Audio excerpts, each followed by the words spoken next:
Hey there, my friends. Memorial Day weekend is on the rise. Today, we're going to talk about cargo theft and how you, the logistics sales reps, can really look out for your customers.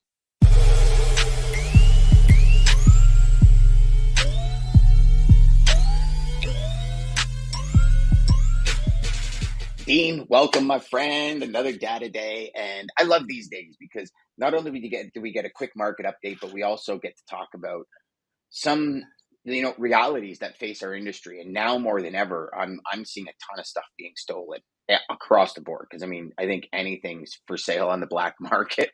Yeah. And with Yeah. rates and interest and just the economy the way it is, I see more Yeah. and more hitting this area. I see Yeah. more and more articles about freight theft on the rise and all this. So Yeah. let's Yeah. I dive right think, in.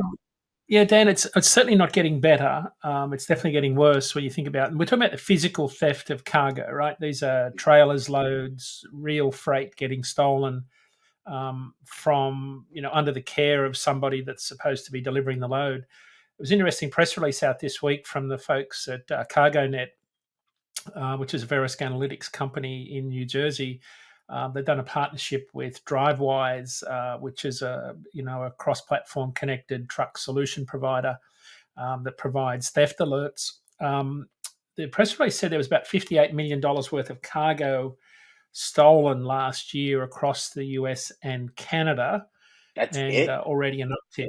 Yeah, $58 million Oh, worth of, I would have thought yeah. it would have So been way that's, more than that, but yeah. It's a big industry. I mean, it's a huge industry. I think for the bad people. I mean, bad people looking for opportunities wherever we go. But I'm putting out a blog post next week on this subject, which is why I thought it's appropriate, because as we get into holiday season, and if you think about, we're starting with Memorial Day coming up soon. What typically happens is when you have a lot of trucks and trailers parked, drivers trying to get home, you'll have a lot of unattended trucks and trailers. They provide an ideal opportunity for the bad guys to steal them. A lot of the people are crossing interstate borders now. There's a lot of trucks that are intercepted as soon as they leave a distribution center.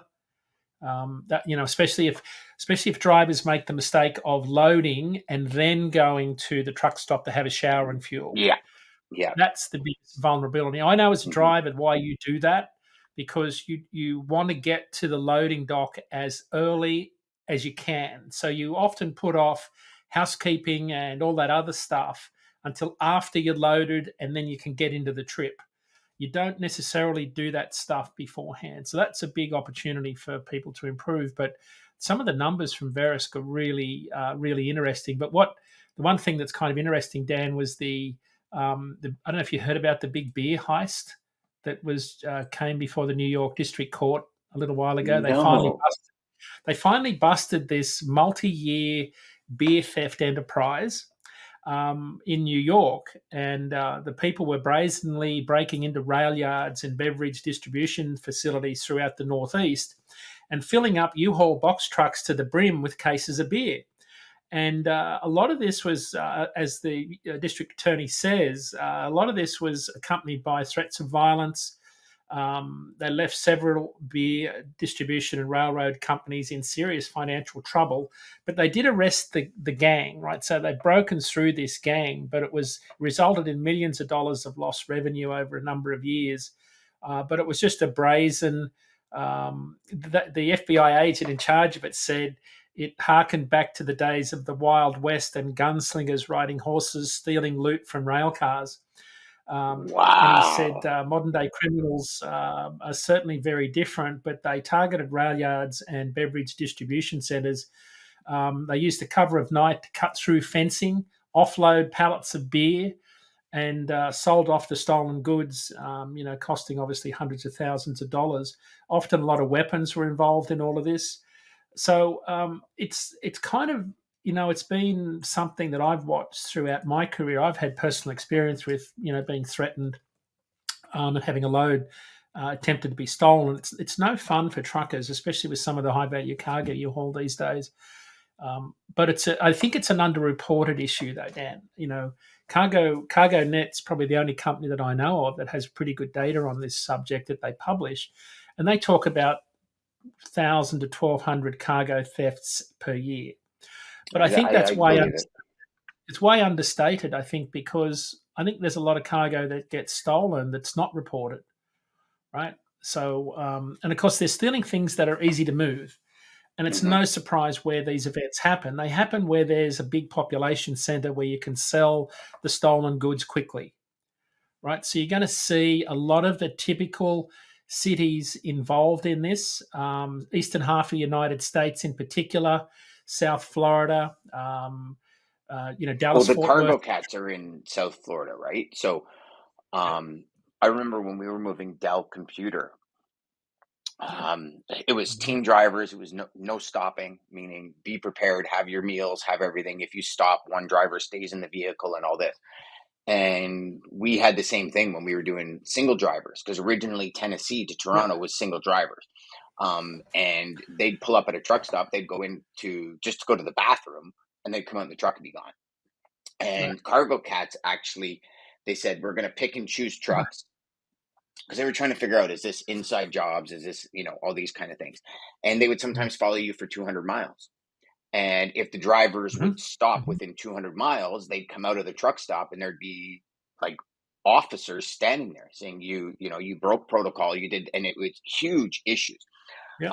Yep. to the point where I remember vividly, my wife and I were up north doing a quad trip with friends, and I just happened to check in at the office. And I remember the president saying, "You need to get back here now."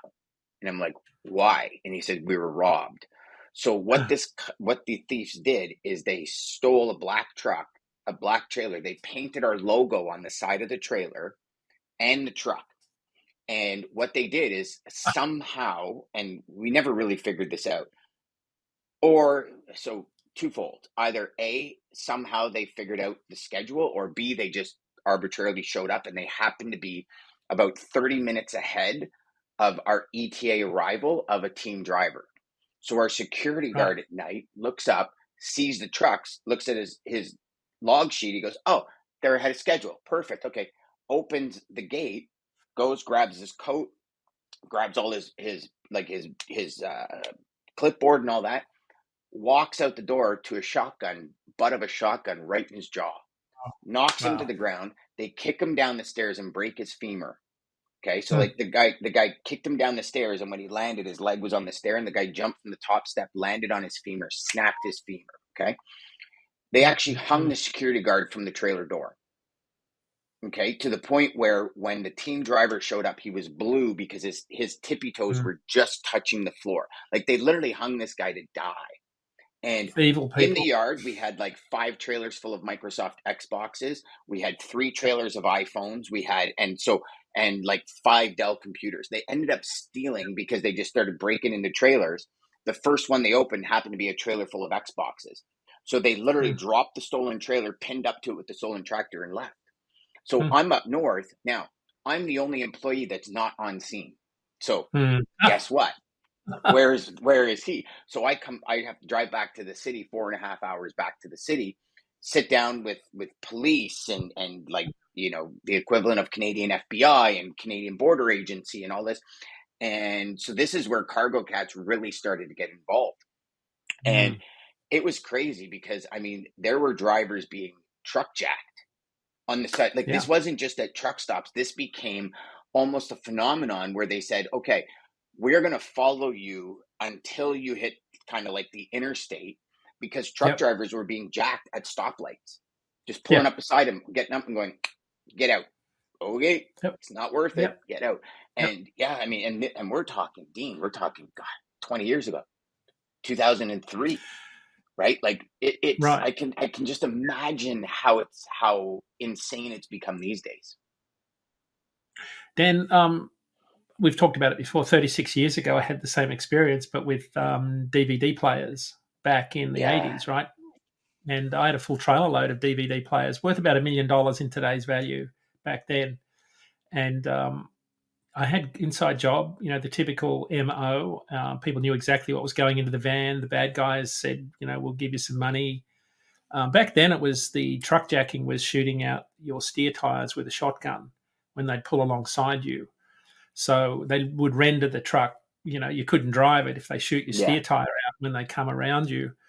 And And so would so they unpin your truck and pin up to with their truck to the trailer, or yeah, they would just unload the trailer into like a cube van? no, they just pull your truck out from under the trailer and take the trailer. Okay, that makes sense. Um, Yeah. but it was pretty common in the 80s in Australia. Like that was a pretty common MO. There was always an opportunity. People always knew on inside jobs what trailers had high value loads in them. And it was a lot of us that were hauling produce, because on the back haul of produce, it was always air freight, Mm, overnight express. Because you had to get back on the produce lane quickly to reload produce again. You'd always opt for overnight air freight. And air freight or express freight was generally going to be very high value commodities. Just like air cargo is today, right? Air cargo is about 1% of global tonnage, but 35% of value. but did you hear about Of the 22 million that was stolen from Pearson Yeah, Airport? Yeah. yeah, Like literally one container had $22 million worth of cash and gold. yeah, And yeah. the forklift driver just picked it up, put it on a truck, box truck closed its doors. It was out the door. And I think it was like 3 days before they realized it was missing. Like insane, right? No, I think it was like, no, 6 or 8 hours, I think, because the driver came in to pick it up. And this guy Yeah, came in with just a way bill from an order that the way bill was legit because it was an order that was picked up like the day before. Came in, right. handed it to the guy. I mean, they so it kind of went quiet for a year, and then just recently they released that they've made a ton of arrests and they were saying the one thing about this is like cash can be tracked by serial numbers, right? Right, But gold could be melted into anything. So they're right. like, it's so hard to track. And they found like Yeah. 5 bracelets worth 90 grand from just melted Wow. down gold made bracelets. And it's like you repurpose it into something different. You can never tell because there's no Right, like right, the, there's no tracking available on it, right? And 22 right, million just right. gone. And literally you watch the video, it was like 63 seconds from start to finish and $22 million. Yeah. Like I'm like, wow, Wow. that's like it's So Dan, amazing what will it's like, happen when there's cash involved. well, it's a lot of. That's why you see a lot of food and beverage get stolen. Because you don't have to activate a warranty online. You Yeah. can't. You don't have to ping the internet. There's no barcode on frozen chicken or dog food. Yep. Or pistachio. The evidence is consumed in a pretty quick time. Yep. I do like the way that telematics is helping. I think one of the things that the DriveWise Verisk partnership is, through ELD data and trailer telematics data, they've created what they call hotspots, and they can alert a driver when they're approaching one of the top 50 riskiest parking locations or riskiest counties in the country. So that sort of stuff is really helpful. Not that that's going to stop the bad guys, but I think it starts to put a net around where the events are happening. Now, of course, some of the events are inside jobs, so it wouldn't matter Yeah. anyway. I think But I do you think think that it's more opportunity over like when I say opportunity, I mean, the way I look at it, and I'd love your opinion, is you're never going to stop it. right, But how do you defer it? Right? Like yeah, for example, car theft, right? And when you said, it was like 56 million or whatever it was. yeah, I thought it was way more, but I didn't. We're yeah, talking cargo freight. I'm thinking about just overall criminal activity. Like, a okay, yeah, couple of weekends ago, there was like four F-150s in around my area that were stolen. Right. yeah, Well, yeah, within 3 hours, they're on a shipping container and they're out to overseas somewhere because that's where the money is to pay for them. right, But the right, way I look at it is you can lock your vehicle, right? Your vehicle's locked. If they want it, they'll get it. It's just, it's yeah, crimes of opportunity. So, for example, um, if they go up and there's a car that's open and a car that's not, the car that open is going to realistically get broken into. Do you know what I mean? sure, yeah. And so, do you think it's more like when they start talking about these locations that are the riskiest, it creates better opportunity for the thieves? I mean, the thieves will know where these risky locations are. I mean, they'll Hmm. know what the data points will be because someone will sell them that data. That's the Yeah, unfortunate part of this yeah, industry. But I think what will happen, I used to always park my trailers door to door. When you go into a truck stop, you see a lot of trucks. They don't necessarily park door to door, but like in Australia in particular, I have said to someone, "I'm backing right up to your back door. Don't back up because I want to make sure no one gets into this trailer." And that way I could sleep easy, right? And yeah. I would always do that with shipping containers in particular, whenever we had a shipping container in transit, we would always back it up to a brick wall somewhere, no matter where we were in the country. So I think that why I wrote a blog post about it is there's some things people can do to make it less easy, if that's the right word. Right? Yeah. I think it's always going to be opportunists. But one of the things that carriers have got to do, and brokers should do this, is create red zones. Where you advise security customers and partners that you want to stage loads there over the weekend, and have security guards aware of what's going on. Red zones are a really important way of letting people know where you need additional assistance. The other thing that a lot of drivers do, Dan, is they put additional layers of securities like hard locking devices, air cuff locks, landing gear locks, locks on rear doors. I see a lot of drivers just carry extra locks. So there'll be the Hmm. seal on your back doors, but then there'll be this multiple layer of deterrents, which will be Yes. extra locks put on your back doors. They're all easy things to do. And the other course is things using like ELD data or telematics data in general, where you geofence a route. So that Yes. you talked about this, anytime the driver leaves the route, Deviates. It pings the office. Yeah. yeah, and someone's watching. So there's a lot people can do, but it's always going to be the well-known states, right? California, Texas, Florida, Georgia, New Jersey, Chicago, Memphis, anywhere where there's large truck terminals and rail yards close to large populations connected to highways. You're going to see the rapid movement of stolen goods, and we're in pretty tough economic times, I think, for a lot of people, and a lot of people are desperate. So I think that's why we're seeing a lot more activity this market cycle than we would normally. And heck, Dan, we were seeing it since right during the pandemic, right, where people were breaking into shipping containers coming off the port going to the inland empire. Yeah. So it is getting worse, though. I think even as we Hmm. come out of the pandemic, influence era, we're seeing a lot of people out there desperate to try and make ends meet. I don't know whether the criminals are hard off or not, but they're probably more opportunistic. Maybe they're always going to be there no matter what market cycle we're in. But as I we come think up to they are, and I think market cycles increase activity or decrease activity. And yeah, I was working with an individual in Georgia in the Atlanta area, yeah, and he had three trucks, wanted to grow his business. So we started doing coaching with him. And yeah, based on his time, because he was still driving, he's like, listen, 6, 7 a.m. is like the time that I can get on calls. So we would get on calls and right, be pitch blackout, right? And I remember vividly, he's at a truck stop in Atlanta, and we're in the middle of a conversation. He goes, hold on, hold on, hold on. He goes, give me a second. And he literally pulls up this 9 millimeter and goes, and gets out of his truck. And I'm like, what the heck is mm, going on? And all you hear is him screaming, get the fuck away from my truck. What are you doing, man? Move, move, move. You want to get shot? Gets back in the truck. He goes, some guy with a hoodie was walking around my truck. And I go, like, would he goes, oh, oh no, he goes, what they do is, he says, they take, those cameras that you can put, like, you drill a tiny little hole in the wall and you can put a camera inside and look. He goes, they actually right, slide that between the two doors, the barn doors at the back.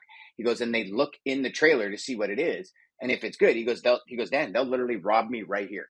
He goes, like, I'll oh, be sleeping and they'll literally have the doors open and they'll start unloading the truck right here.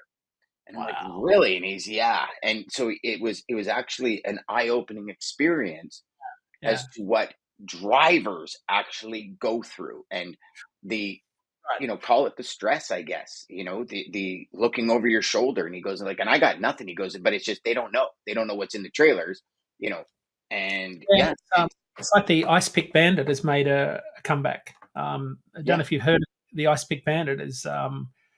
I counted up this week on, I think there's probably 20 trucks that I know of through the media between North Florida and Kentucky. I-75 seems to be the spot where they've got a picture of him they've circulated, and stabbing, puts the ice pick through the inside wall of tires, cuts airlines, stabs airbags. Every time this happens on 18 wheels, it's 10 grand, right? Yeah. You got to drop 10 grand. And it's just what's going to happen is someone's going to have an accident. There'll be fatalities because if you create slow leaks, sometimes you don't pick it up. And you Yeah. could be rolling down the road, and an airline could come off. Your brake, your steer tire could suddenly deflate when it gets hot. You've got an accident. This is a really serious thing. But the point is, it's always on an exit ramp. It's a symptom of the parking shorties that you have at certain times of the day. But it just shows you what truckers go through. Hmm. You've got idiot car drivers brake checking trucks. You've got people stabbing tires. Like, if you think, then you've got the guys that bump docks and get treated disrespectfully by shippers, and they sit there for hours and hours. And then you go into a truck stop, and you've got this guy that's having his 30-minute break in the fuel island. It's a really stressful. We were talking about stress at the start of the show. Yep. When you're a trucker, it's like wall to wall stress all day long, and I don't know that I have the patience anymore to deal with all of that, because it seems like, this may be just me, but it seems like things are exponentially worse. It's not linear. Like, it's not No, just I don't see things are it. getting progressively worse. It seems, we talked about this on the show. I'm convinced things have changed exponentially in the last 5 years. That the way people are behaving in general, and the way they behave on the roads in particular, as it relates to truckers. So I Yes. think that with this sort of this post traumatic stress that we're all dealing with, it feels like that as a result of all of the changes we've had in our life. Because things aren't changing slowly; they feel like they're changing more rapidly. We've got geopolitical crises underway. We've got wars going on in other parts of the world. There's all sorts of crazy stuff happening, and I always struggle to reconcile it with: is it that we just have more information flowing faster, or are things really changing at a much faster pace? And that, I just can't quite get my arms around what the answer is. So, so here's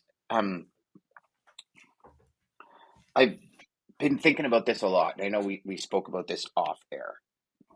Um, I think with the massive consumption of social media, the consumption of, and I'm sure I've talked about this on the show a few times. You know, 6 months ago, I would watch 20, 30-minute YouTube videos when it came Yep. to training. Like, for me, social media is all about business and training. It's not about social. Right. I'll text you if I want to chat or say hi, or I'll call you and we'll have a laugh, right? Like, to me, I Right. don't Yep. do Yep. that through Yep. social media. Um, and you look at the rise of platforms like TikTok. You look at Right. the platforms like X. Yep. Short, consumable bites, great information. I think X is one of the greatest platforms if you ever want to learn how to write concisely and like how to have impact with the fewest amount of words, then get really good at X, Twitter, right? TikTok, the rise of that, then YouTube Shorts, then Reels, and all these things, right? That where we Yep. want to consume more information in less time. And I think that's, and again, maybe if somebody's in this field that can help us, but I think this is translating into everyday life.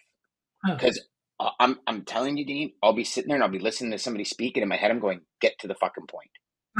And I know that's not right. I know some Yeah. people speak, and as they speak, they work through things to get Yeah. to the point. But Right. I often find myself saying that, and I'm not even like, I don't look at my phone until close to 10 o'clock in the morning. Like, I'm not a Right. social media, like you'll see me on LinkedIn when we do the show, but you barely see me ever post anything else. And if I do, it's all scheduled. I Right. choose one day and I Right. schedule it out through Hero Post, and I let Hero Post do all of the work for me. I don't sit there every day. Like, I have messages on LinkedIn, and somebody will send me saying, I sent you a message on LinkedIn. I'm like, yeah, the last place you want to message me is on LinkedIn, because Right. I'm not on there every day. Yeah. Like, Yeah. even when we do this show, I don't go on. I let StreamYard post, and I let it do the thumbnail, and like, I mean, like, right. So I'm not necessarily on it, but I think it has impacted what we want. And I see it Yeah. specifically in my Yeah. kids, is that, like, when we were growing up, it was like, okay, hard work, dedication will get you to your goal. It's Right. like now it's like, I want it now. Because I Mm. think I think kids are used to, or young. Sorry, I apologize. I shouldn't say kids. Young adults have grown up with a digital tool in their hand from day one Sure. that has Yep. brought information at lightning speed, the ability Yeah. to figure things out at lightning speed, right? Like, think about it. When we were kids, you'd have to sit with somebody and watch them do a brake job for an hour to learn it. Now you can go on YouTube and learn it in 6 minutes, because it's like, Yep. do here, Yep. go here, Yep. go here, go here, go here. And that's the power of editing, is you condense the Yeah. timeline. And right. So we've shortened that, right? And I just think it's And becoming an epidemic that we can't make that differentiation between, don't get me wrong. yeah. And some people are probably out there going, yeah, Dan, you know what you just said, get to the point. When people are dogging it, you're not getting to Well, the point, right? But you see what I'm saying? Like, you're thinking through it. And I think it's such a like a so fugazi way so to Dan, think. the other thing is, I'm like, so I'm in the baby boom generation, right? And we learned things differently. We were taught Yeah. differently. I see a big difference in the way the human brain functions from earlier generations, millennial generations, Gen X, Gen Z. I think that's where my boys are, 24 and 26. Mm-hmm. I always say to them, they're like Sid the Sloth off Ice Age. They have highly evolved brains. You remember the statement? Sid the Sloth says, I've got a highly evolved brain. Well, that's like my boys. Like, they have these brains that have this capacity that's, to me, is mind boggling, because they can retain information, they can process information, they think differently. Like, you look at my boss Ken Adamo. I've not seen a human brain with such bandwidth and such ability to articulate so much, like on recall, like instant recall. Like, it doesn't matter what the subject is, and I don't know what it is, but I feel like we're getting smarter, Mm, and I think that's got to do with how we learn, what we learn, the speed at which we learn, which translates to get to the point, right? Because we are moving at a much faster pace in terms of how our brains think. And that's of mm. course where social media is at. Whenever Yes. I do a video on Instagram, I know my first frame has to have movement, because as they're scrolling, they won't see it otherwise. So I've Yes. always got to edit properly. So yeah, fun Yeah. times. Attention is the number one currency on the planet right now. Yeah, yeah, And yeah, I think as we protect our time more, I guess maybe yeah, that's a good way to put it. As we protect our time more, I think attention is going to get harder and harder to get. I was having a yeah, conversation with a gentleman the other day, and we were talking, and he had brought up. He said, I saw your podcast where you were talking about the fact that your voice doesn't last too long, so you yeah, had to get really good at email. He goes, yeah, I talk to a lot of people, and they use email as an easy way out, yeah, right? yeah. Because you can do a lot more in a much shorter period of time with email than you can with, Yeah, I guess, video would be the only other one when you do it at scale. yeah, Um, and I was like, yeah, well, this is the thing, right? Like, in every single area where you're talking, theft, where you're talking sales, where you're talking operations, there's a few people that spoil it for everyone, right, right, right? And right. I think, getting back to the topic of today with theft, the few people that don't do their due diligence in a week like what we're coming up to with Memorial Day, right? That don't, I mean, the old company I used to work for, it was like every Yeah, single holiday, it was like, hey, listen, FYI, you yeah, know, theft this weekend, here's some stats, here's some things, double yep, check. So it was like one of yep, those things where even myself, I would be like, I wouldn't remember that. It's like, oh my gosh, yeah, hey, team, make sure we talk to them. I want to find out exactly what's happening. And then we'd report that back to the customer and everything, because yep, that's being proactive, yeah, right? yeah, And again, I think you can put any obstacle in the way. If they really want what you have, they're going to get it. Because I think criminals are ahead of the pack, and they're always staying ahead of the pack. Hence the reason they can always, yeah, it's kind of like when ELD came out. How long did it take yeah. before somebody created something to snap the ELD and be able to cheat the system, right? With Not long. everything, right? Long. When the original logbooks came out, well, why don't we create two? Then we, three logbooks, four. Nobody ever did that, by the way. Yep. Like all these things. So I think they are Oh, ahead of us. I think right. they're ahead of the honesty, integrity, and ethics. Um, which is a Yeah. shame, but I think if we do our due diligence, we're mitigating the possibility of things happening. Yeah. Yeah, well, rest assured, there's going to be a lot of opportunity for thieves this Memorial Day. There's no question about that. So everybody needs to be extra vigilant, I think, this holiday cycle. I agree. I agree. All right. Thanks, Dean. That was awesome, man. Well, you know what? To all of you watching and listening, make sure you do your due diligence this Memorial Day weekend. Help your incumbents, help your partners win. I know insurance is involved, and I could tell you when I first started in this industry, it was like, well, I don't care. There's insurance, but it's the hassle, right?